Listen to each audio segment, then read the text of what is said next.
আসসালামু আলাইকুম, welcoming you two editubvideo.com। আমি ফাহাদ। আজকে সৃজনশীলের আলোচনার যেই ধারাবাহিকতা শুরু করেছিলাম, আজকে কেমিস্ট্রির 10ম অধ্যায়টা ধাতু নিষ্কাশন, এটা নিয়ে আলাপ করব। এই চ্যাপ্টারের কন্টেন্ট যখন আমি আপলোড করেছিলাম, সেখানে আমি চেষ্টা করেছিলাম কন্টেন্টগুলোর একটা ছোট্ট এক্সপ্লেনেশন দেওয়ার জন্য। তোমরা যারা ধাতু নিষ্কাশনের ওই অধ্যায়টার ভিডিওটা দেখেছো, যেখানে ধাতু নিষ্কাশন করা যায় কিভাবে, এই নিয়ে আমি আলাপ করেছি। আজকে এই অধ্যায়ের সৃজনশীলগুলো নিয়ে আমি আলাপ করব। আমি চেষ্টা করছি ফিজিক্স কেমিস্ট্রি বায়োলজির এসএসসি ফিজিক্স কেমিস্ট্রি বায়োলজির প্রত্যেকটা অধ্যায়ের মধ্যে জটিলতম বা যেগুলো ম্যাক্সিমাম সময় আসে, অনেক স্টুডেন্টের রিকোয়েস্ট আছে যে সৃজনশীল নিয়ে আলাপ করার। সেই ধারাবাহিকতায় আমি চেষ্টা করছি যে সৃজনশীলগুলোকে বা কোনো একটা স্টেম ধরে বা উদ্দীপক ধরে সেখানে কত ধরনের প্রশ্ন আসতে পারে বা তার মধ্যে কি জটিলতম প্রশ্ন আছে তার কিছু উত্তর দেওয়া যায় কিনা। এখানে আমি একটু আগে থেকে লিখে রেখেছি একটা রিঅ্যাকশন লিস্ট। এই রিঅ্যাকশন লিস্টটা তোমাদের কাছে পরিচিত থাকার কথা, কারণ এইটা কিন্তু তোমরা দেখেই বুঝতে পারছো যে এখানে আয়রনের নিষ্কাশন কথা বলা হয়েছে। এই আয়রনের নিষ্কাশনের বিক্রিয়াগুলা তোমরা অনেকে আমাকে ফেসবুকে এবং ইউটিউবে চেয়েছো। তাদের জন্য আমি এই ছোট্ট একটা প্রচেষ্টা করেছি যে আয়রন নিষ্কাশনের ক্ষেত্রে বাত্তাচুল্লির যে বিক্রিয়াগুলো হয়, সেই বাত্তাচুল্লিতে যে ক্রনোলজিক্যাল রিঅ্যাকশনগুলো আছে, সেই রিঅ্যাকশনগুলোকে কিভাবে উপস্থাপন করা যায়, এটা আমি তোমাদেরকে আজকে একটু এক্সপ্লেন করব। এবং তার সাথে এই চ্যাপ্টারের সৃজনশীলের মধ্যে বা সৃজনশীল যখন আসে তখন সবচেয়ে বেশি কি ধরনের প্রশ্ন আসে সেটা নিয়ে একটু আলাপ করা যাক। যেমন এই চ্যাপ্টারে ধাতু নিষ্কাশনের সৃজনশীলগুলোতে তোমরা দেখবা প্রথম সবচেয়ে বেশি প্রশ্ন এরকম আসে যে আকরিক কাকে বলে, খনিজ মল কাকে বলে, হ্যাঁ, তারপরে এখানে ধাতু নিষ্কাশন, ইভেন ধাতু নিষ্কাশন কাকে বলে। এই ধরনের প্রশ্নগুলোর ক্ষেত্রে তোমরা একটু মনে রাখবে, আমি আগেও বলেছি আকরিক হচ্ছে যে খনি থেকে সহজে এবং স্বল্প ব্যয় বলতে হচ্ছে কম্পারেটিভলি লাভজনক উপায়ে ধাতু নিষ্কাশন করা যায়, তাকে বলা হয় হচ্ছে আকরিক।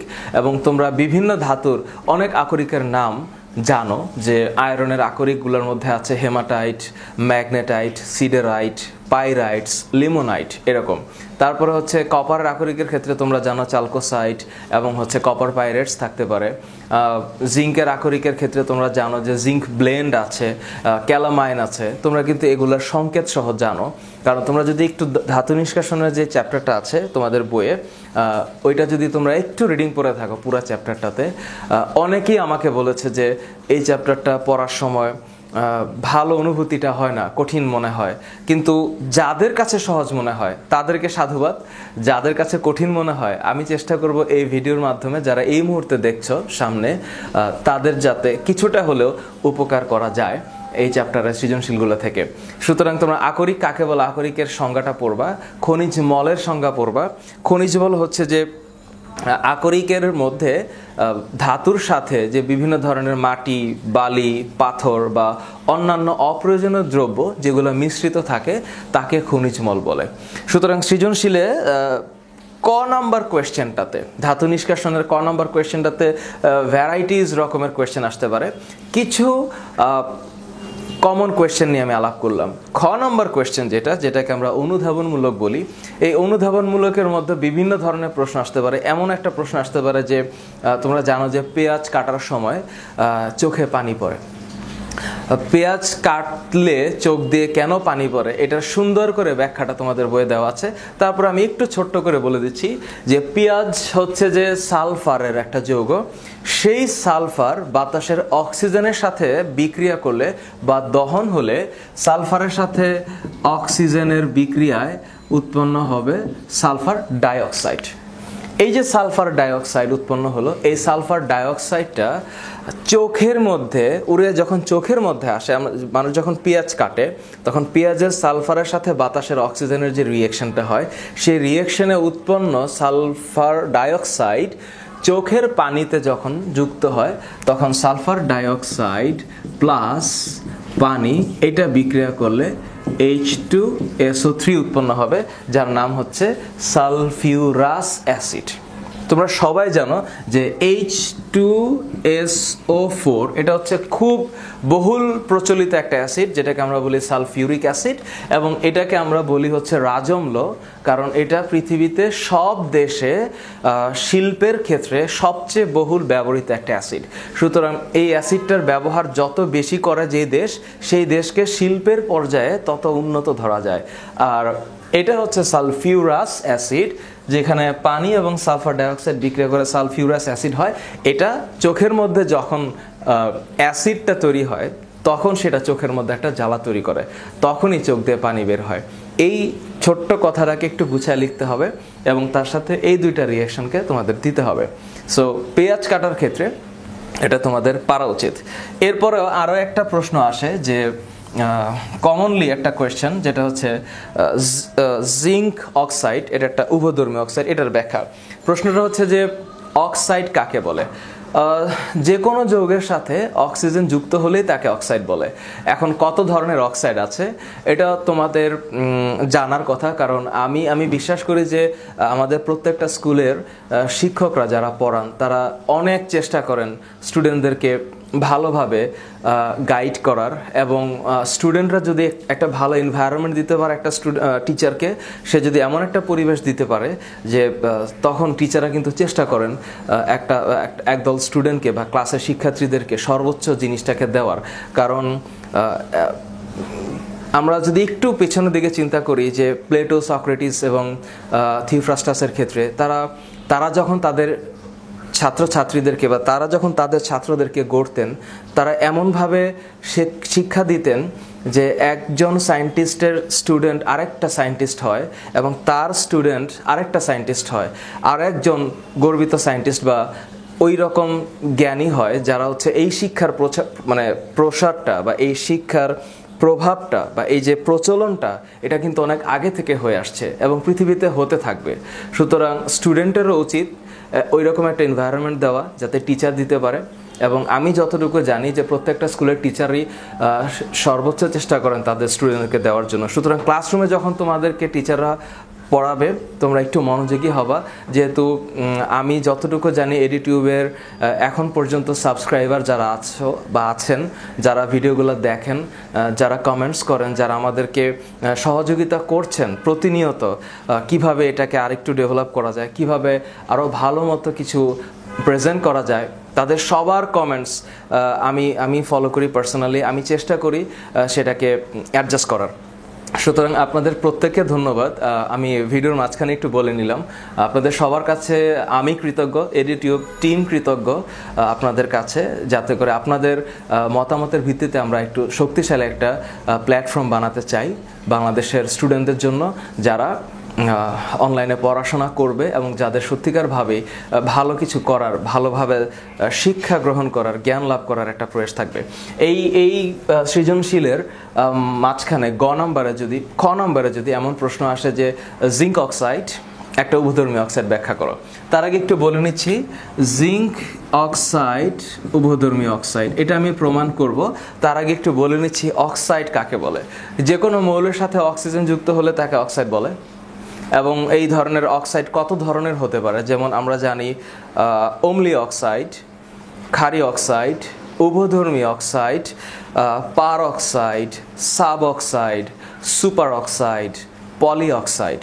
তোমরা এই অক্সাইডগুলো কিন্তু খুব ভালো মতো জানো যে সাধারণত ধাতুর অক্সাইডগুলো ক্ষারীয় হয়, অধাতুর অক্সাইডগুলো অম্লীয় হয়।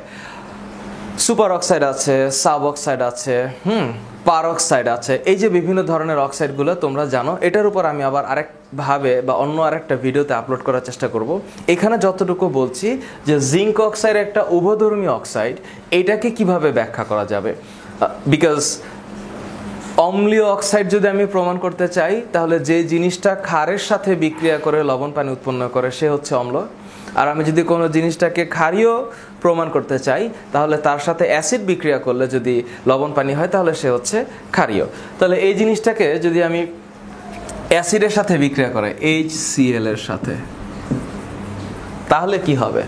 জিঙ্ক অক্সাইড যদি HCl এর সাথে বিক্রিয়া করে এবং সে যদি লবণ ও পানি উৎপন্ন করে, সো আই ক্যান রাইট যে এটা একটা ক্ষারীয় অক্সাইড।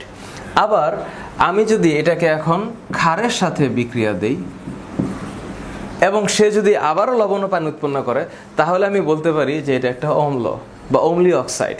সুতরাং জিঙ্ক অক্সাইড কিন্তু অ্যাসিডের সাথে বিক্রিয়া করে লবণ পানি করতে পারে, ক্ষারের সাথে বিক্রিয়া করে লবণ পানি করতে পারে। সুতরাং এই অক্সাইডটা যেহেতু দুইটা জিনিসই পারফর্ম করতে পারে, এই জন্য জিঙ্ক অক্সাইডকে উভয়ধর্মী অক্সাইড বলা হয়। এখন রিঅ্যাকশনটা কি হবে? এই রিঅ্যাকশনটা খুব সহজ। Zinc plus, oxide minus, hydrogen plus, chloride minus, তাহলে জিঙ্ক ক্লোরাইডের সাথে বিক্রিয়া করবে, তাহলে উৎপন্ন হবে হচ্ছে জিঙ্ক ক্লোরাইড। এবং পানি হাইড্রোজেন অক্সাইডের সাথে বিক্রিয়া করে উৎপন্ন হবে H2O। সো H2O হচ্ছে পানি, এবং জিঙ্ক অক্সাইড আর সোডিয়াম হাইড্রোক্সাইড যদি বিক্রিয়া করে, তাহলে এখানে একটা নতুন যৌগ উৎপন্ন হবে, এটার নাম হচ্ছে সোডিয়াম জিঙ্কেট, Na2ZnO2, Na2ZnO2। তাহলে এটা হচ্ছে সোডিয়াম জিঙ্কেট। সুতরাং এখানে হচ্ছে 2 দিব, সমতাকরণ করা। আবার অনেক স্টুডেন্ট লিখেছে যে সমতাকরণটা তাদের জন্য কঠিন। অনেক স্টুডেন্ট রাসায়নিক বিক্রিয়া যখন চ্যাপ্টারটার উপরে ইউটিউবে আপলোড হয়েছে, সেখানে অনেকে লিখেছে সমতাকরণ করতে প্রবলেম হয়, বা কিভাবে সমতাকরণ করব সেই ব্যাপারটা তাদের কাছে একটু জটিল মনে হয়। আমি একটু বলে দিচ্ছি সহজ কথা, যে যারা বিক্রিয়া অংশগ্রহণ করে তারা যেমন বিক্রিয়া করার পরে যে প্রোডাক্ট হবে, সেইখানে বিক্রিয়ক এবং প্রোডাক্টের উভয়ের পরমাণু সংখ্যাটা সমান করার জন্য উভয় পাশে যত দিয়ে গুণ করা সম্ভব তত দিয়ে গুণ করব, তাহলে কিন্তু সমতাকরণ হয়ে যাবে।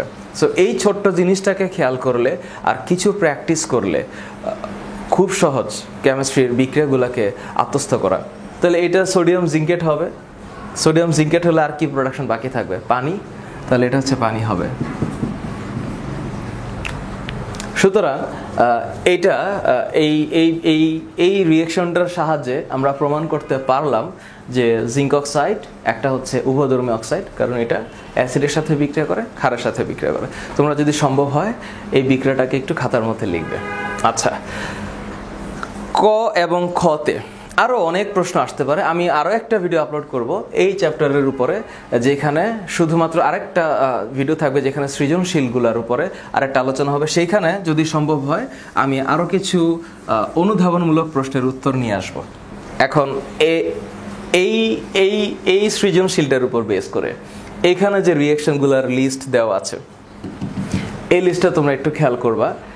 এটা তোমাদের বইয়ের কেমিস্ট্রি বইয়ে এই চ্যাপ্টারে, ধাতু নিষ্কাশন চ্যাপ্টারে আয়রনের যে নিষ্কাশন প্রণালী দেওয়া আছে, সেখানে একটা বাত্তা চুল্লির ছবি দেওয়া আছে, এবং সেখানে ছোট্ট করে একটা এক্সপ্লেনেশন দেওয়া আছে যে কিভাবে বাত্তা চুল্লিতে আয়রন নিষ্কাশন করা হয়।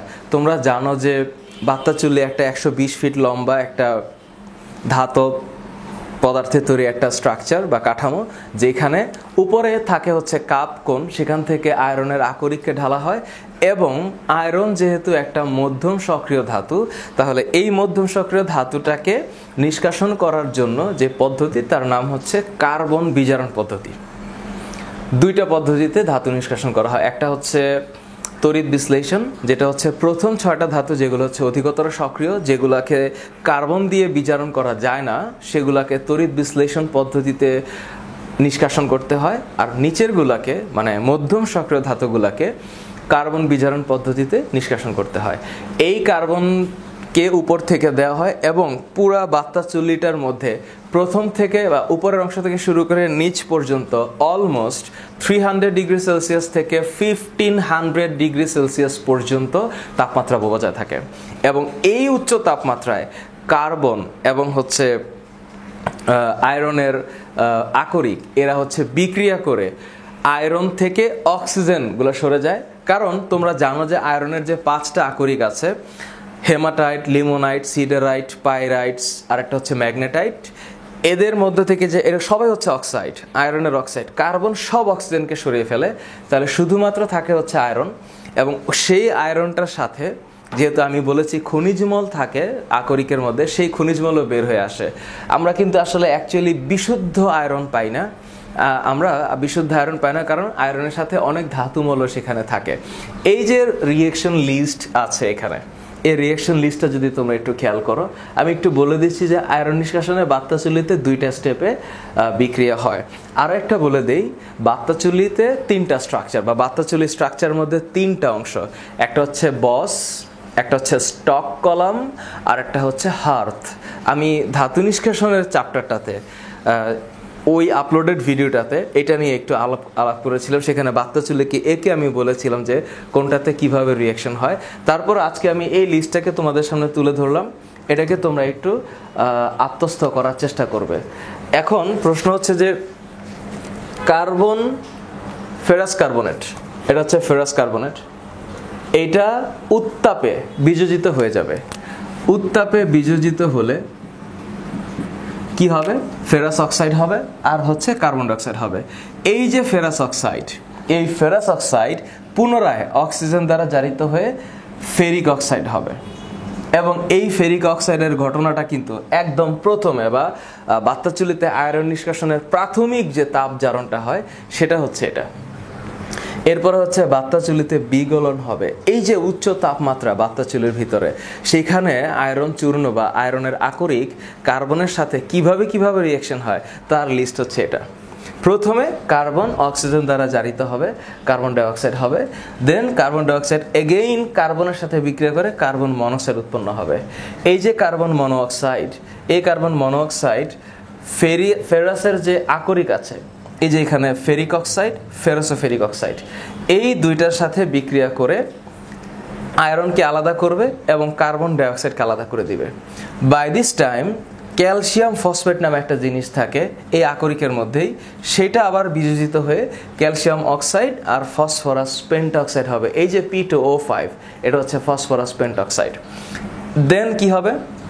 এই ক্যালসিয়াম অক্সাইড বালি যেগুলো থাকবে, সিলিকন ডাইঅক্সাইড বা সিলিকা হচ্ছে বালি, এদের সাথে বিক্রিয়া করে ক্যালসিয়াম সিলিকেট হবে, যেটা হচ্ছে এক ধরনের ধাতুমল। এই ধাতুমলটা উৎপন্ন হবে, এই ধাতুমল আমরা পাবো। এরপরে বাকি যত অক্সাইড আছে, phosphorus pentoxide, silicon dioxide, manganese trioxide, manganese dioxide, এগুলো সবার সাথে কার্বন বিক্রিয়া করবে এবং বিক্রিয়া করে এখানে প্রত্যেকটা অধাতুকে এবং ধাতুকে আলাদা করবে এবং কার্বন মনোক্সাইড হয়ে কার্বনটা অক্সিজেনকে সরিয়ে ফেলবে। এখানে যত পরিমাণ অক্সিজেন থাকবে ঠিক সেই পরিমাণ কার্বন এখানে থাকবে। অক্সিজেন 2টা, এখানে কার্বন 2টা, অক্সিজেন 3টা, এখানে কার্বন 3টা, অক্সিজেন 2টা, এখানে কার্বন 2টা। এখন এই রিঅ্যাকশনের পরে এরা যখন আলাদা হবে তখন এই যে আলাদাকৃত জিনিসপত্র সেগুলো আমরা লিকুইড আকারে, ইভেন গ্যাস আকারে আমরা পাবো এবং সেগুলো প্রচণ্ড গরমের মাধ্যমে 1500 ডিগ্রি সেলসিয়াস তাপমাত্রায় ওই বাত্তাচুল্লির নিচ দিয়ে সংগৃহীত হয় এবং এইভাবে আয়রনটাকে নিষ্কাশন করা হয়। সো আয়রন নিষ্কাশনের ক্ষেত্রে তোমরা এই চ্যাপ্টারে তোমাদের বইয়ের মধ্যে এক জায়গায় আছে যে ধাতু নিষ্কাশনের স্টেপগুলা কি কি, সেই স্টেপগুলোকে একটু ফলো করবা। 4-5টা স্টেপ দেওয়া আছে: চৌম্বকীয় পৃথকীকরণ, তাপ জারণ, বিগলন, বর্ষীকরণ, তারপরে অক্সাইডে মুক্তকরণ, তারপর সেখানে আইদার ইলেকট্রোলাইসিস হবে মানে তড়িৎ বিশ্লেষণ হবে অথবা কার্বন বিজারণ হবে। আর একটা কথা বলে দিচ্ছি, আমি বারবার বলেছি যে ধাতু নিষ্কাশন একটা বিজারণ প্রক্রিয়া, কারণ ধাতুর যে আকরিক, সেই আকরিক থেকে অক্সাইডকে যেহেতু সরিয়ে ফেলা হয়, সুতরাং অক্সিজেনের অপসারণ বা তড়িৎ ঋণাত্মক মূলকের অপসারণ মানে হচ্ছে বিজারণ, আর তড়িৎ ঋণাত্মক মূলকের সংযোগ হচ্ছে জারণ। আর ইলেকট্রনীয় মতবাদ অনুসারে ইলেকট্রন ছাড়ন বা ইলেকট্রন চলে যাওয়া মানে হচ্ছে জারণ, আর ইলেকট্রন সংযুক্তি হলে হবে হচ্ছে বিজারণ। সুতরাং এই ক্ষেত্রে তোমরা জারণ বিজারণের একটা কনসেপ্ট, এখানে একটা ইম্পর্ট্যান্ট একটা ইস্যু, সেটা একটু মাথায় রাখতে হবে। আরও একটা জিনিস এক্সট্রা বলে দিচ্ছি, কেমিস্ট্রিতে আমার কাছে যেটা মনে হয়, ফিজিক্সের পড়াশোনাটা হচ্ছে mathematical theory, problem, calculations and তোমার জিনিসটাকে সেইভাবে একটু ক্যালকুলেশন করা। কেমিস্ট্রির ক্ষেত্রে জিনিসটাকে বুঝতে হবে অ্যাকচুয়াল সিনারিটা কীরকম, গল্পের মতো, এবং কেমিস্ট্রির প্রত্যেকটা চ্যাপ্টারের সাথে লিঙ্ক করা যাবে। সুতরাং চ্যাপ্টার ওয়াইজ সৃজনশীল বা একটা অংশ থেকে একটা সৃজনশীল, এই ধারণাটাকে থেকে একটু বেড়ে আসতে হবে। যে কোনোভাবে সৃজনশীল দিয়ে সেখানে যে কোনো অধ্যায়ের কোয়েশ্চেনকে অ্যাড করা যাবে, কারণ রিঅ্যাকশনগুলো কিন্তু অনেক ইম্পর্টেন্ট।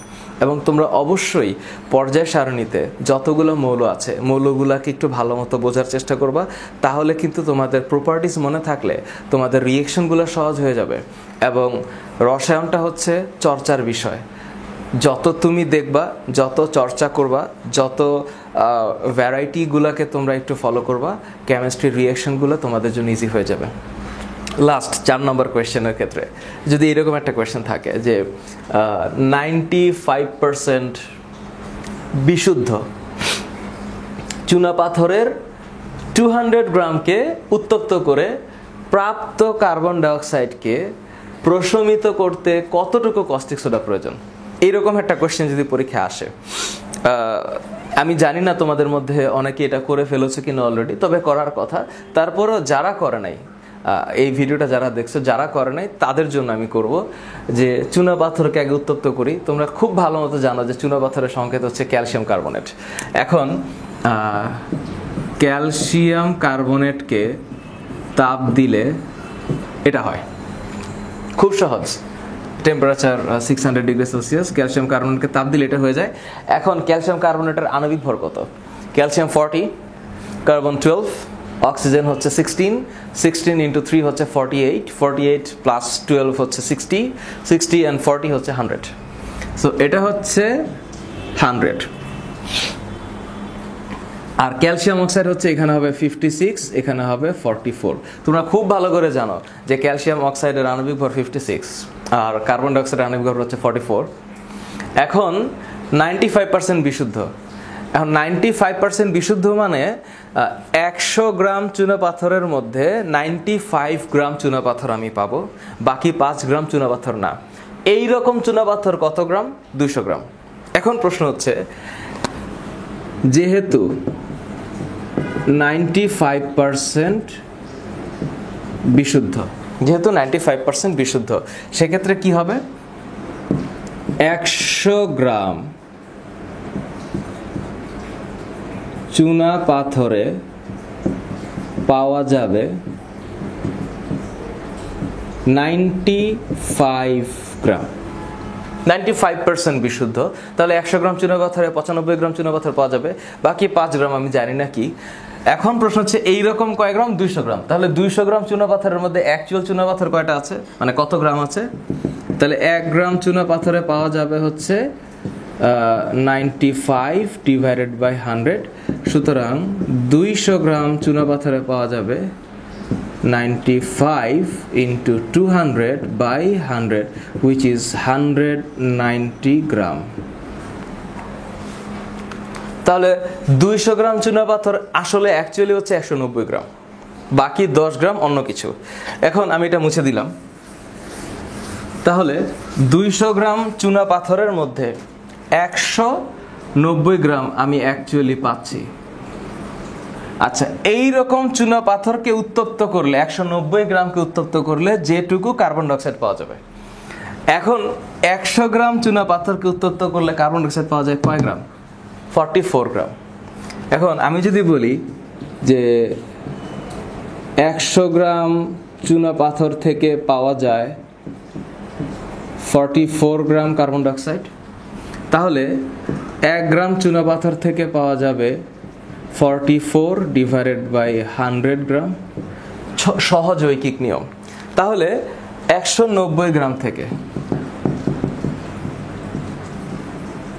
পাওয়া যাবে কত? পাওয়া যাবে 44 ইন্টু 190 ডিভাইডেড বাই 100। একটু বিক্রিয়ার ক্যালকুলেশন দরকার। এইখানে পাওয়া যাবে অলমোস্ট 83.6 সম্ভবত। একটু রিয়েকশনটার ক্ষেত্রে ক্যালকুলেশন করা দরকার।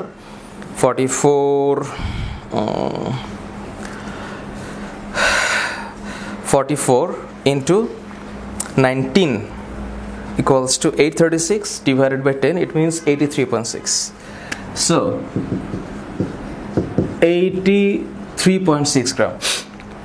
সো 83.6 গ্রাম কার্বন ডাইঅক্সাইড পাওয়া যাবে 190 গ্রাম চুনাপাথর থেকে।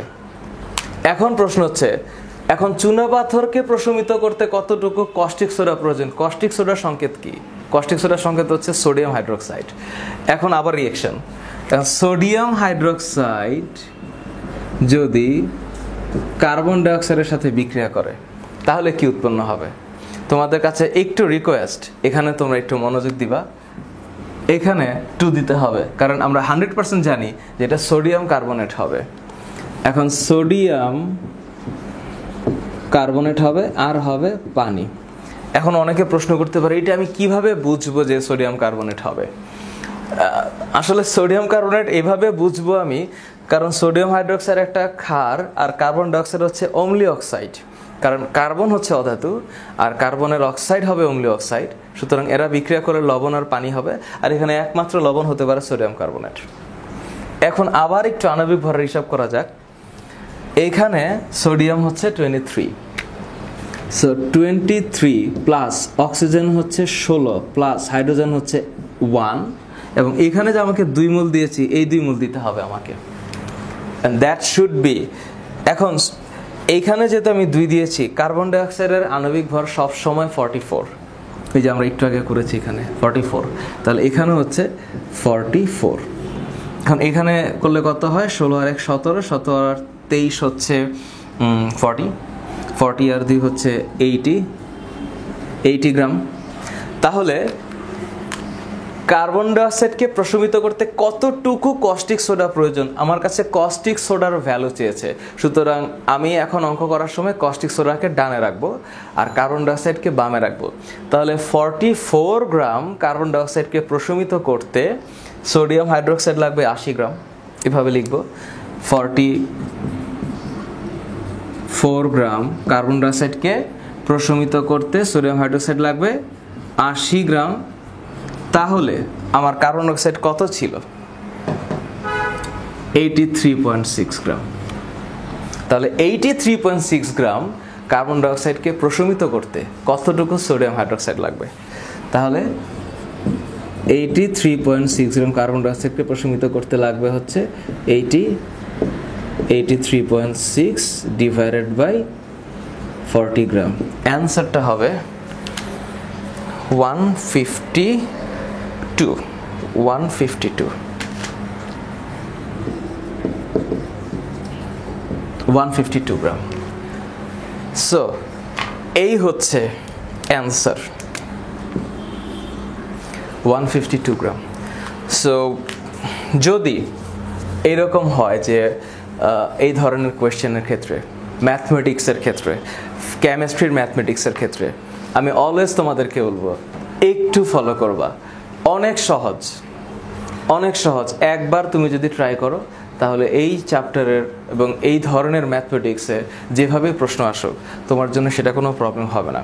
সো আশা করি তোমরা এটা বুঝতে পারছো এবং তোমরা প্র্যাকটিস করবা, আমি আশা করব। এবং তোমরা অবশ্যই আমাকে লিখবে তোমাদের চাওয়া পাওয়া, এবং তোমাদের যদি অন্য কোনো ধরনের ডিমান্ড থেকে থাকে, যেটা হচ্ছে অন্য কোন ধরনের চ্যাপ্টারে আর কি ধরনের কারেকশন লাগবে, কোন চ্যাপ্টারের কোন অংশটাকে তোমরা অনেকেই লিখো, আমি পাচ্ছি।